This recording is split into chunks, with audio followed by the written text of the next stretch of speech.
trahison, hein, le mot est lâché. Partout où il va dans une région, il insulte les habitants de la région. Il va en Bretagne, il y a des illettrés. Il va en Guadeloupe, il s'expatrie. Il va dans les Hauts-de-France, il considère qu'il y a de l'alcoolisme et du tabac en très grand nombre. Donc c'est quelqu'un qui ne connaît pas le pays, d'abord. Moi, j'ai vu un président de la République, plusieurs fois dans plusieurs déplacements, en Guyane, dans ma commune, à Tourcoing, d'une écoute, d'une empathie, une volonté de convaincre. Je ne compte plus les motifs de mécontentement de mes électeurs, Monsieur le Premier ministre, qui parlent de la défiscalisation des heures supplémentaires ou du recalcul du quotient familial. Éternel oublié, éternel sacrifié.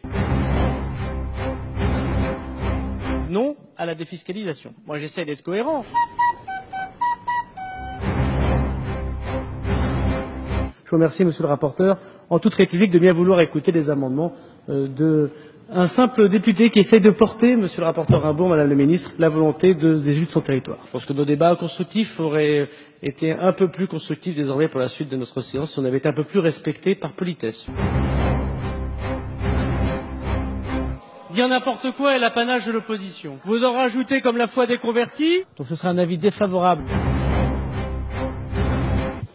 Des milliers de retraités ne savent pas comment acheter à manger pour eux-mêmes.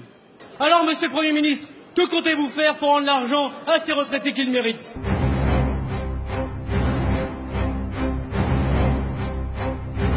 Vous avez raison, c'est un effort difficile que je vous demande, et c'est un effort de redistribution qui est nécessaire. Mais moi, j'ai fait des efforts. Vous voyez, monsieur Roquette, le problème, c'est pas tellement les impôts. Les classes moyennes qui ont déjà très chèrement payé votre politique fiscale vont encore plus payer. La classe moyenne, éternelle oubliée, éternelle sacrifiée.